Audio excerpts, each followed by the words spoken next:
Headlines. Andhra Pradesh రైతులను అగ్రస్థానంలో నిలుపుతామని ముఖ్యమంత్రి చంద్రబాబు నాయుడు అన్నారు. సీఎం చంద్రబాబు ఈడ్పుగల్లు రెవెన్యూ సదస్సులో పాల్గొన్న అనంతరం గంగూరులో ధాన్యం సేకరణను పరిశీలించారు.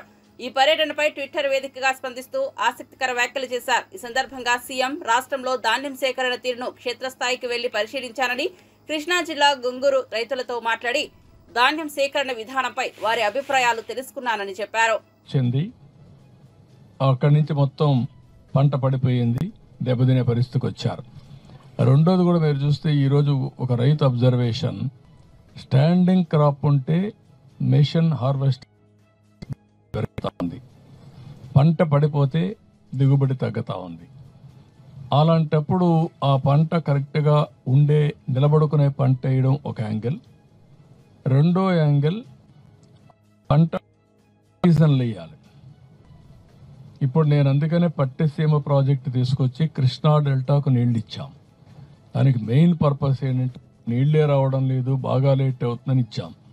పట్టిసీమ నీళ్లు కూడా సీజన్లో బిగినింగ్లో దెర్ ఈజ్ ఎ ప్రాబ్లం. అక్కడ నీళ్లు రావాలి, గోదావరి జిల్లాలకు నీళ్లు ఇవ్వాలి, నార్మల్కి మళ్ళీ ఇక్కడ తీసుకురావాలి. అది ఒక వారం 10 రోజులు అవుతుంది. దీనికోసం ఇప్పుడు ఆలోచించింది ఏంటంటే పులిచేత పెట్టుకుని మేము మేలోనూ నీళ్ళు ఇచ్చి జూన్లోని వీళ్ళు నార్మల్ వేసుకోగలుగుతారా? జూన్లో వేసుకుంటే ఇంకా అర్లీగా వస్తుంది, సైక్లోన్ మీద పడకుండా పంటలు వచ్చే పరిస్థితి వస్తుంది. ఇవన్నీ కూడా రైతాంగంలో తరో డిబేట్ జరగాల్సిన అవసరం ఉంది, చర్చ జరగాల్సిన అవసరం ఉంది. రైతులందరినీ ఇన్వాల్వ్ చేస్తాం. 5-6 నెలలు ఇన్వాల్వ్ చేసి లాభసాటిగా ఏ పంటలు వేస్తే ఆదాయం వస్తుంది, ఏ విధంగా ఇవ్వాలి, మార్కెటింగ్ ఏ విధంగా ఇది ఇవ్వాలి. అదే మరిగా మళ్ళీ ఫార్వర్డ్ బ్యాక్వర్డ్ ఇంటిగ్రేషన్లో పంట వేసినప్పటి నుంచి హార్వెస్టింగ్ వరకు, మార్కెటింగ్ వరకు ఏం చేయాలి, ఎక్సర్సైజులు అన్నీ చేసి వ్యవసాయాన్ని ఏ విధంగా ఆదుకోవాలని ఆదుకుంటాం. అదే మరిగా డ్రోన్స్ అన్నీ కూడా పెస్టిసైడ్స్కి ఎక్కడైతే చాలామంది ఇప్పుడు రైతులను అడిగాం, ఫోన్లు ఉన్నాయి, ఇప్పుడు ఒక యాప్ ఉంది. ఆ యాప్ తీసుకొని పొలంలోకి వెళ్ళి ఒక్కసారి పొలంలో చూసుకుంటే తెగులుందా లేదా చూడొచ్చు. రైతు ఇప్పుడు నాలెడ్జ్తో తెగులుందా లేదా చూస్తున్నాడు. అది ఉండొచ్చు, ఉండకపోవచ్చు. ఒకప్పుడు ఇంకా దారుణంగా ఉండేది. రైతు పెస్టిసైడ్ షాప్ ఏది చెప్పితే ఆ మందొచ్చి కొట్టేవాడు. గుంటూరు ఒక చిరునామా ఒకప్పుడు, ఏది కల్తీ మందులకి పెద్ద యుద్ధమే చేశాడు నేను అప్పుడు సమైక్య ఆంధ్రప్రదేశ్లో, అక్కడ కంట్రోల్ చేయడానికి. ఇప్పుడు కంట్రోల్ అయ్యింది. ఇప్పుడు నెక్స్ట్ స్టెప్ ఏంటంటే ప్రిసిషన్ అగ్రికల్చర్లో సెల్ ఫోన్ ద్వారా నువ్వు ఐడెంటిఫై చేస్తే డ్రోన్ పంపించి ఎక్కడ తెగులుంటే.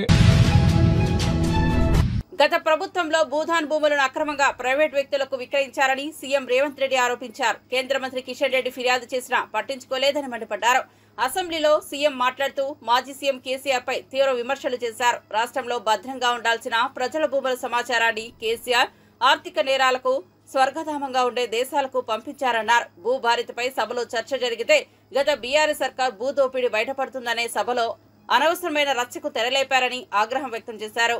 చేసుకోవడానికి లేదా భవిష్యత్తులో రిజిస్ట్రేషన్లు చేసుకోవాలంటే కూడా అది రోజులు పట్టొచ్చు, నెలలు కూడా పట్టొచ్చు. అధ్యక్ష, వీళ్ళు ఎన్ని రకాల అధ్యక్ష రిజిస్ట్రేషన్స్ అనేటివి డే టైంలో జరుగుతాయి. అధ్యక్ష, మనం స్లాట్ బుక్ చేసుకుంటాం నార్మల్గా 10 to 5 or 6, 7 ఒకవేళ అయితే 7, 8 o'clock రిజిస్ట్రేషన్లు అవుతాయి. రాత్రి 9 గంటల నుంచి ఉదయం 6 గంటల వరకు కూడా రిజిస్ట్రేషన్లు జరిగిన డాక్యుమెంట్లు ఉన్నాయి. అధ్యక్ష, అర్ధరాత్రి పూట ఏ ప్రభుత్వ అధికారి డాక్యుమెంట్లు రిజిస్ట్రేషన్ చేసిండు? అర్ధరాత్రి డాక్యుమెంట్లు రిజిస్ట్రేషన్ చేసే వ్యవస్థ మన రాష్ట్రంలో ఉందా? ఏ చట్టం ప్రకారం అర్ధరాత్రి పూట డాక్యుమెంట్లు ఎగ్జిక్యూట్ అయినాయో ఇవాళ మనం విచారణ చేయాల్సిన అవసరం లేదా? అధ్యక్ష, ఎందుకు ఈ రోజు వాళ్ళు అక్కడ నించోని, ఎందుకు ఈ రోజు చర్చ జరగకుండా భూభారతి 2024 మీద చర్చనే జరగొద్దు, ససేమిరా ముఖ్యమంత్రి గారు ఒకవేళ మాట్లాడితే ఈ బండారం బయటపడుతుంది, ఎట్లయినా అడ్డుకోవాలి అని ఎన్ని రకాల ప్రయత్నాలు చేసిండు మీరు చూసిరు కదా అధ్యక్ష. అధ్యక్ష, ధరణి వెబ్సైట్ వచ్చిన తర్వాత కొన్ని డాక్యుమెంట్లు నేను చెప్పదలుచుకున్నా అధ్యక్ష. మిత్రుడు మహేష్ రెడ్డి గారు కూడా ఉన్నారు, వారు కూడా వినాలి. కిషన్ రెడ్డి గారు స్వయంగా తిమ్మాపూర్ ఆయన సొంతూరులో భూదాన్ భూములకు సంబంధించి కిషన్ రెడ్డి గారు అపోజిషన్ లీడర్ ఉన్నప్పుడు వాళ్ళు కంప్లైంట్ చేసిండు అధ్యక్ష. 100 ఎకరాల భూదాన్ భూమిని డాక్యుమెంట్లు మార్చే పరిస్థితి ఉన్నది, వాటి కాపాడు ఉండని. ఈ రోజు కేంద్ర మంత్రి అధ్యక్ష కిషన్ రెడ్డి గారు, గతంలో హోంశాఖ మంత్రి అధ్యక్ష, ఆ కిషన్ రెడ్డి గారు ఫిర్యాదు చేసిన భూములను కూడా భూదాన్ భూములను కందుకూరు మండలం తిమ్మాపూర్ గ్రామం కిషన్ రెడ్డి కేంద్ర హోంశాఖ మంత్రిగా ఉన్నప్పుడే ప్రైవేట్ వ్యక్తుల పేర్ల మీద ప్రైవేటు భూముల పేరు మీద భూదాన్ భూములను మార్చి భూములను అమ్మేసి దాని వెనకాల ఉన్నది ఎవరో తేలాలి అధ్యక్ష. నేను వచ్చిన తర్వాత ఎఫ్ఐఆర్ చేయించిన అధ్యక్ష. 100 ఎకరాల భూదాన్ భూములకు సంబంధించి కిషన్ రెడ్డి గారు ఫిర్యాదు చేస్తే కిషన్ రెడ్డి గారి ఫిర్యాదును కూడా లెక్క చేయకుండా భూములను ప్రైవేట్ వ్యక్తుల పేరు మీదకి మార్చేసింది అధ్యక్ష. నేను వచ్చినెంబడే నేను కేసు కట్టించిన అధ్యక్ష. రంగారెడ్డి, సంగారెడ్డి, మేడ్చల్ లాంటి జిల్లాలే కాదు ఇతర ప్రాంతాలలో కొన్ని వేల ఎకరాల ప్రభుత్వ భూములను యజమానుల పేర్లు మార్చడమే కాదు కొత్త కొత్త అన్ని తయారు చేసి వాటి అన్నిటిని కూడా సిద్దిపేట రకరకాల ఒక్క దగ్గర అని కాదు నాగారము ఒక ప్లేస్ అని కాదు అధ్యక్ష. ఇవాళ నేను ఎందుకు కిషన్ రెడ్డి గారితో ప్రస్తావిస్తున్నా అంటే ఈరోజు ఆయన యూనియన్ క్యాబినెట్ మినిస్టర్ అధ్యక్ష. ఆయన సొంతూరులో ఆయన ఫిర్యాదు చేస్తే కూడా భయం లేకుండా భూదాన్ భూములను బదిలీ చేసి ప్రైవేట్ వ్యక్తులకు పట్టా భూముల కింద రిజిస్ట్రేషన్ చేసింది అధ్యక్ష. నేను వచ్చిన తర్వాత కిషన్ రెడ్డి గారు కూడా ఫిర్యాదు చేస్తే దీని మీద చర్యలు తీసుకోకపోతే ఎట్లా అని నేను ఎంక్వైరీకి ఆర్డర్ ప్లేస్ చేసి క్రిమినల్ కేసు బుక్ చేసిన అధ్యక్ష. ఈ వెబ్సైట్ ఓనర్ బీఆర్ఎస్ నాయకులు నిజంగా తప్పు చేయకుంటే ఎందుకు భయపడుతున్నారని కాంగ్రెస్ ఎమ్మెల్సీ బల్మూరి వెంకట్ అన్నారు. మీడియాతో బీఆర్ఎస్ నేత హరీష్ రావు చేసిన వ్యాఖ్యలకు స్పందించిన ఆయన ట్విట్టర్ వేదికగా వీడియో విడుదల చేశారు. ఆయన మాట్లాడుతూ హైదరాబాద్ బ్రాండ్ ఇమేజ్ పెంచడానికి ఫార్ములా ఈ రేస్ తీసుకొచ్చామని హరీష్ రావు అంటున్నారని, కానీ ప్రొసీజర్ ప్రకారం వెళ్తే ఎలాంటి ఇబ్బంది ఉండేది కాదని అక్రమాలకు పాల్పడుతూ ప్రొసీజర్ ఫాలో కాలేదు కాబట్టే అసెంబ్లీలో చర్చ పెట్టనున్నారని తెలిపారు. నియమ నిబంధనలు పాటించలేదంటేనే అందులో అవకతవకలు జరిగినట్టు స్పష్టంగా అర్థమవుతోందని అన్నారు. కేటీఆర్ గారు పదే పదే హైదరాబాద్ రాష్ట్ర అభివృద్ధి కోసము లేదా సిటీ డెవలప్మెంట్ కోసము నేను ఏదైతే ఈ రేసింగ్ ప్రాజెక్ట్ ని తీసుకురావడం జరిగిందని చెప్పి మాట్లాడుతున్నాను. ప్రొసీజర్ ప్రకారంగా సిస్టమ్ ప్రకారంగా ఏ రకంగా అయితే దేన్నన్నా ఏ ప్రాజెక్ట్ నన్నా లేకపోతే ఏ టెండర్ ప్రక్రియనన్నా ఏదన్నా కూడా యాజ్ పర్ ప్రొసీజర్ ప్రకారంగా చేస్తే ఎటువంటి తప్పులేదు. కానీ నీ సొంత లాభాలని ఏదైతే సంబంధించి హైదరాబాద్ బ్రాండ్ ఇమేజ్ పెంచడానికి ఉపయోగపడుతుందని చెప్పి నేను చేసిన అక్రమంగా చేసిన ఆ రకంగా నువ్వు ఏ కార్యక్రమాన్ని చేసి ఉంటే 100% ప్రొసీజర్ ప్రకారంగా సంబంధించిన డిపార్ట్మెంట్ దానిపైన ఎంక్వైరీ చేస్తే ఎంక్వైరీలో నువ్వు తప్పు అని నిర్ధారణకు వస్తే 100% జైలుకు వెళ్లాల్సిన పరిస్థితి ఏర్పడుతుంది.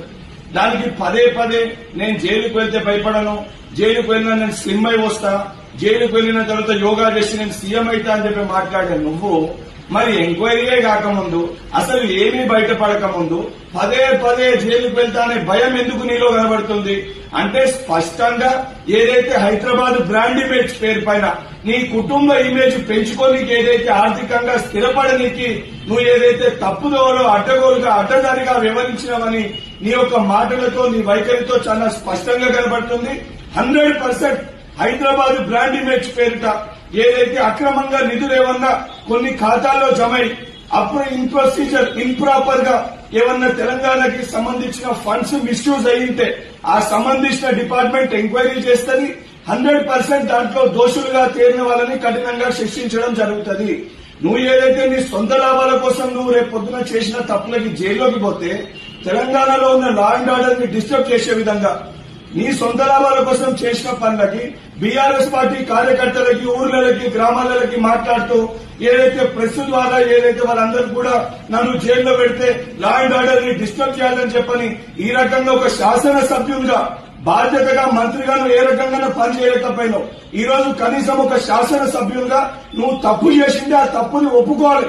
ఒప్పుకోకుండా ఈ రకంగా లా అండ్ ఆర్డర్ ని డిస్టర్బ్ చేసి ఏదో ఘనకార్యం చేసినా తెలంగాణ రాష్ట్రం కోసం ఏదో బాగు చేసినా అనే విధంగా మాట్లాడే నీ యొక్క అహంకారంతో పూరిత వ్యాఖ్యల్ని ఇప్పటికన్నా మానుకోవాలని చెప్పి కల్వకుంట్ల తారక రామారావుని హెచ్చరిస్తున్నా. ఆంధ్రప్రదేశ్ ఉప ముఖ్యమంత్రి పవన్ కళ్యాణ్ పార్వతీపురం మన్యం జిల్లాలో పర్యటించారు. మక్కువ మండలం బాగుజోల గ్రామంలో 9 కోట్లతో నిర్మిస్తున్న రోడ్లకు శంకుస్థాపన చేశారు. గ్రామంలో ఏర్పాటు చేసిన ఫోటో ఎగ్జిబిషన్ ను తిలకించారు. గిరిజన మహిళలతో కలిసి సరదాగా డాన్స్ చేశారు.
రాహుల్ గాంధీపై నేరస్తుడు అనే ముద్ర వేసేందుకు ప్రయత్నిస్తున్న బీజేపీ విధానాలను తీవ్రంగా ఖండిస్తున్నట్లు మంత్రి పొన్నం ప్రభాకర్ ప్రకటించారు. శాసనమండలి మీడియా పాయింట్ వద్ద ఆయన మాట్లాడారు. ప్రజాస్వామ్య వ్యవస్థలో పార్లమెంట్ అత్యున్నత వ్యవస్థ అని అన్నారు. పార్లమెంట్లోకి ప్రవేశించే ద్వారం దగ్గర ప్రతిపక్ష పార్లమెంట్ సభ్యులను లోక్సభ ప్రతిపక్ష నాయకుడు రాహుల్ గాంధీతో సహా ఇతర నాయకులను పార్లమెంట్ లోపలికి వెళ్లకుండా దారికి అడ్డం నిల్చొని నిరోధించే ప్రయత్నం చేశారని ఆరోపించారు. వారిని పక్కకు జరుపుకుంటూ పార్లమెంట్ లోపలికి వెళ్లే సందర్భంలో పక్కనున్న పార్లమెంట్ సభ్యుడు కూడా తర్వాత కింద పడి చిన్న దెబ్బ తాకితే దానిపైన బీజేపీ కుట్రపూరితంగా వ్యవహరిస్తోంది. రాహుల్ గాంధీ క్యారెక్టర్ దెబ్బతీసే విధంగా వ్యవహరిస్తోందని మండిపడ్డారు. देश में पार्लियामेंट एक लोकतांत्रिक का बड़ा एक प्रदेश ऐसा है, किसी मसले को भी चर्चा कर सकते। वहां कल जो अमित शाह जी ने अंबेडकर को अवमान किया उस ऊपर चर्चा करने के लिए राहुल गांधी जब पार्लियामेंट जा रहे एज ए अपोजिशन लीडर, उसको पार्लियामेंट का दरवाजे के पास रोका गया तो उन्हें अंदर जाने की कोशिश में अगर कोई नीचे गिर गए तो होंगे, गिर गए। राहुल गांधी भी यह बात माना है, मगर उनको बीजेपी षड्यंत्र करके उसके ऊपर अटेम्प्ट मर्डर केस लगाना है, बहुत बड़ी गलत बात है। हम तेलंगाना प्रदेश कांग्रेस की तरफ से उस बहुत खंडन करते हुए हम सरकार को ये डिमांड करते हैं जो केस तुरंत विड्रा कर लीजिए और जो अंबेडकर जी को अवमान किया है, देश की कॉन्स्टिट्यूशन का निर्माता, राज्यांग निर्माता अंबेडकर जी को आपने ऐसा ही बोल दिया, तो उसके बारे में बीजेपी रिस्पॉन्ड करना है और अमित शाह को तुरंत मिनिस्ट्री से बरतरफ करना है, ये डिमांड करते हुए राहुल गांधी को तुरंत केस वापस लेके विड्रा करो। 2047 నాటికి వ్యవసాయ రంగంలో ప్రొఫెసర్ జయశంకర్ తెలంగాణ వ్యవసాయ విశ్వవిద్యాలయం ప్రపంచ స్థాయికి ఎదగాలని విశ్వవిద్యాలయం కులపతి తెలంగాణ రాష్ట్ర గవర్నర్ జిష్ణుదేవ్ వర్మ ఆకాంక్షించారు. భాగస్వాముల అందరితో సమన్వయం చేసుకుంటూ వ్యవసాయ, విద్య, పరిశోధన విస్తరణలో పురోగతి సాధించాలని పేర్కొన్నారు. రాజేంద్రనగర్ లో 2 రోజుల పాటు జరగనున్న వ్యవసాయ విశ్వవిద్యాలయం వజ్రోత్సవాలకు ఆయన ప్రత్యేక అతిథిగా హాజరయ్యారు. రంగారెడ్డి జిల్లా రాజేంద్రనగర్ లోని PJTAU క్రీడా మైదానంలో కిసాన్ మేళా, వ్యవసాయ ప్రదర్శనలను ప్రారంభించారు. వివిధ స్టాళ్లను పరిశీలించారు. తర్వాత ఆడిటోరియంలో జరిగిన కార్యక్రమంలో పాల్గొన్నారు. వజ్రోత్సవాల మినియేచర్ పై ఫైలాన్ని రాష్ట్ర వ్యవసాయ, సహకార, చేనేత, జౌళి శాఖల మంత్రి Tummala Nageswara Rao, PJTAU vice chancellor Aldas జానయ్యతో కలిసి ప్రారంభించారు. కాన్సాన్ స్టేట్ యూనివర్సిటీ గుర్తింపు పత్రాలను అందజేశారు. Agricultural practices will be crucial in achieving this vision. By blending traditional wisdom with modern scientific approaches, the university can pioneer solutions for a food secure, sustainable future. It is imperative that PJTSAU aligns with pedagogy with futuristic requirements, emphasizing affordability, accessibility, and excellence in agricultural education. The recent initiatives to fill vacant academic positions and reduce fees demonstrate a commitment to making education inclusive and impactful. As we celebrate this Diamond Jubilee, let us honor the university's glorious path and chart an ambitious course for its future. By 2047, I envision PGTSAU as a global leader in agricultural innovation, research and sustainability. Achieving this vision will require collaborative efforts from all stakeholders, supported by robust policies and sustained investments. On this momentous occasion of the Golden Jubilee of PGTSAU, I once again extend my heartfelt compliments to the teaching faculty, non-teaching staff, students, and the esteemed alumni who form the backbone of this illustrious institution. Together, this dynamic community has built a legacy of learning, innovation, and service that not only uplifts agriculture, but also serves as an example of hope and progress for the nation. Let me wish you all again a happy Diamond Jubilee.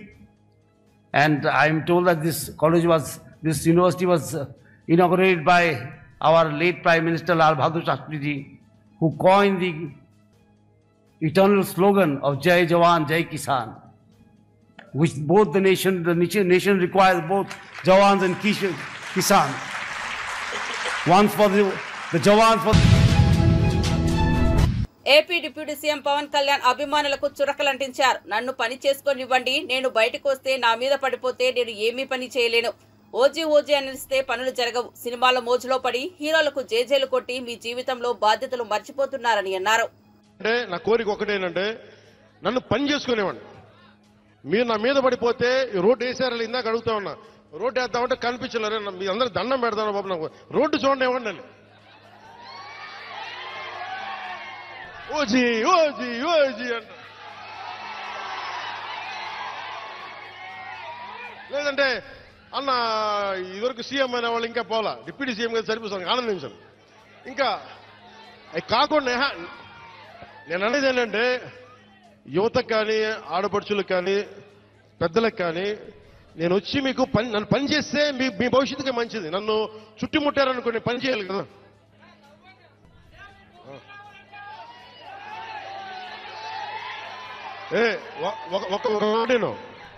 ఒక మాటేనండి.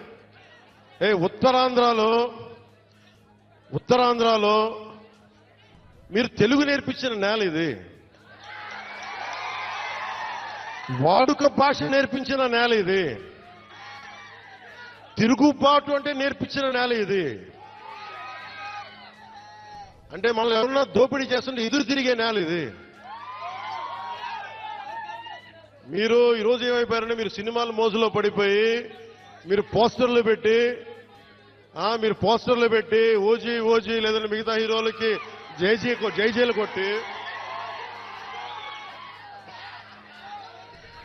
ఇవన్నీ కొట్టండి. కానీ మీరు కనుక మీ జీవిత బాధ్యత ముందుకెళ్ళారు. మీరు మాట్లాడితే అన్నా మీసం తిప్పు అంటారు. నేను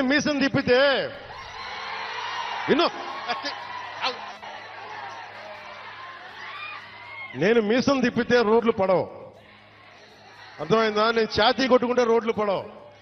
నేను వెళ్ళి ప్రధానమంత్రి గారికి దండం పెట్టి ముఖ్యమంత్రి గారి దృష్టికి ఆ సమస్య తీసుకెళ్తే రోడ్లు పడతాయి. అందుకని మీసాలు తిప్పడాలు, ఛాతీలు కొట్టుకోవడాలు నాకు చేతగా. పని చేయడం తెలుసు, నాకు పని చేయనివన్నాను. అందుకని మీ అందరికీ మరోమారు ధన్యవాదాలు చెప్పుకుంటూ, కేటీఆర్ చేసిన తప్పేంది? ప్రతిష్టాత్మకమైన ఫార్ములా ఈ-రేస్ ను హైదరాబాద్ తీసుకొచ్చినందుక? గ్లోబల్ సిటీగా ఉన్న హైదరాబాద్ ను ఈవీ రంగంలో ఇన్వెస్ట్మెంట్స్ కి డెస్టినేషన్ గా మార్చాలనుకున్నందుక అని సీఎం రేవంత్ రెడ్డిని మాజీ మంత్రి తన్నీర్ హరీష్ రావు ప్రశ్నించారు. నువ్వు ఎన్ని కేసులు పెట్టినా కేటీఆర్ నీ వెంటపడటం మానరు, నీ బండారం బయట పెట్టడం ఆపరు అని స్పష్టం చేశారు. తెలంగాణ భవన్ లో ఏర్పాటు చేసిన మీడియా సమావేశంలో ఆయన మాట్లాడారు. రేవంత్ రెడ్డి అక్రమంగా బనాయించిన కేసును పరిశీలించిన హైకోర్టు కేటీఆర్ ను అరెస్ట్ చేయొద్దని ఉత్తర్వులు ఇవ్వడంపై హర్షం వ్యక్తం చేశారు. కేటీఆర్ తొలి అడుగులోనే నైతిక విజయం సాధించారన్నారు. ఓడగొట్టిండు, ఇంకేదో పెద్ద ఒలింపిక్స్ చేస్తాను డబ్బ కొడుతున్నాడు.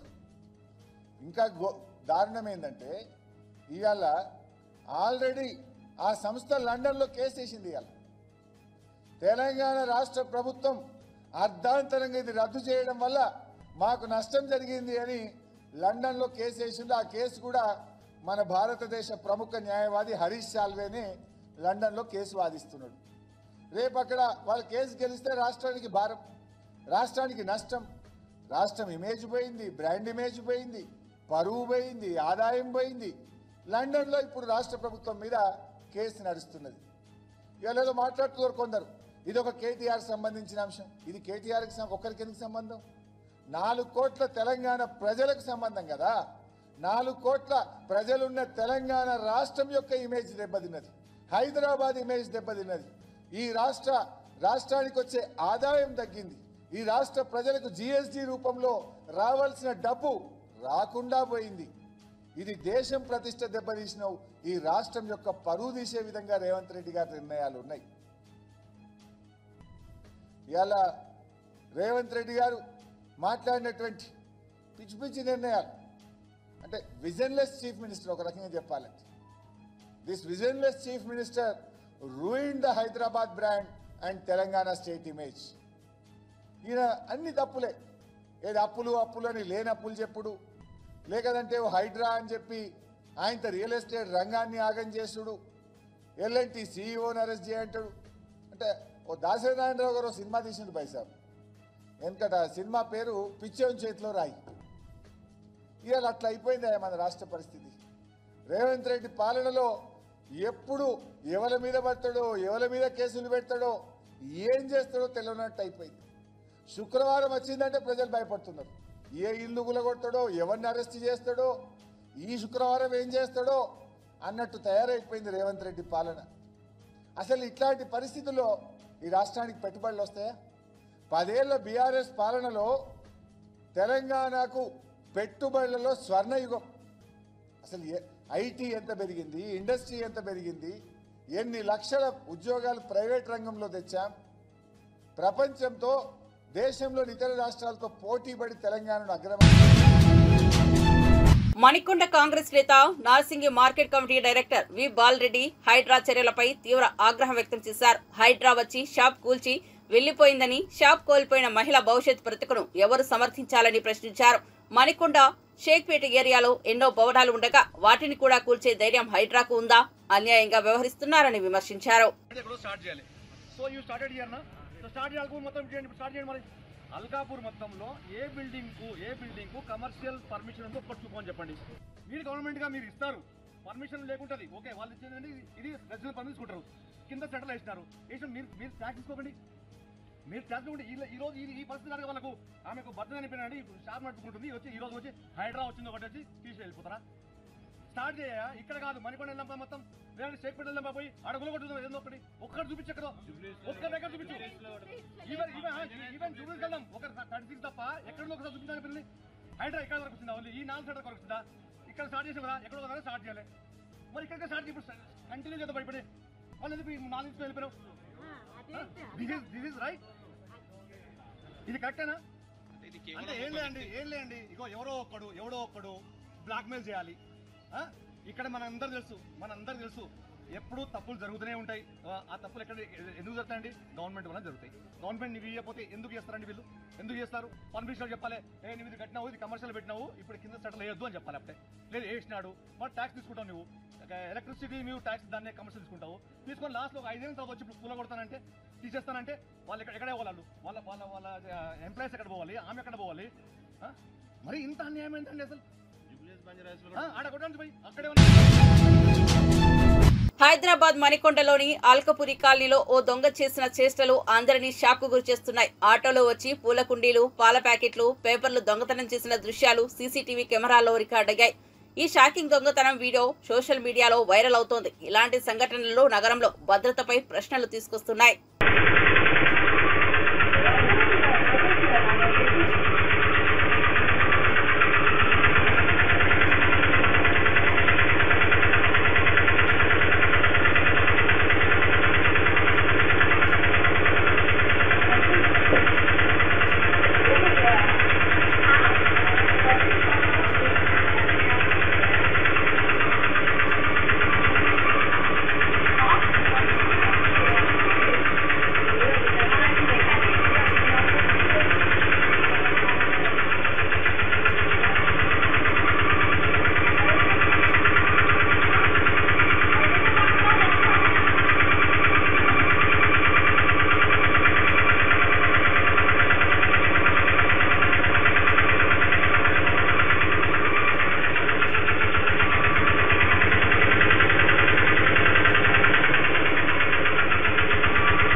శ్రీకాకుళంలో సినీ నటి శ్రీలీల సందడి చేశారు. శ్రీకాకుళంలో నూతనంగా ఏర్పాటు చేసిన ఓ వస్త్ర దుకాణం ప్రారంభోత్సవానికి హాజరైన ఆమెను చూసేందుకు అభిమానులు అధిక సంఖ్యలో తరలివచ్చారు. దీంతో ఆ ప్రాంతమంతా సందడిగా మారింది. ఈ కార్యక్రమంలో మంత్రి కింజరపు అచ్చెన్నాయుడు, ఎమ్మెల్యే గొండు శంకర్ తదితరులు పాల్గొన్నారు.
శ్రీకాకుళం రావడం చాలా చాలా ఆనందంగా ఉంది. ఇంత వర్షాలు అందరూ ఓపిక వచ్చినందుకు మీ అందరికీ థ్యాంక్ యూ. అండ్ అలాగే ఫస్ట్ ఈ క్యాంపెయిన్ ఏదైతే గురుశంకర్ నాయుడు గారు మీరు ఫస్ట్ టైం యాక్చువల్లీ స్టేజ్ మీద మేము చెప్పాం కూడా, this is a no drugs campaign Andhra Pradesh నుంచి. It's a very good initiative. So ఎక్కడో నా చేత కూడా to be able to spread that message. Thank you so much అండి. అలాగే శ్రీకాకుళం ఫస్ట్ టైం రావడం జరిగింది.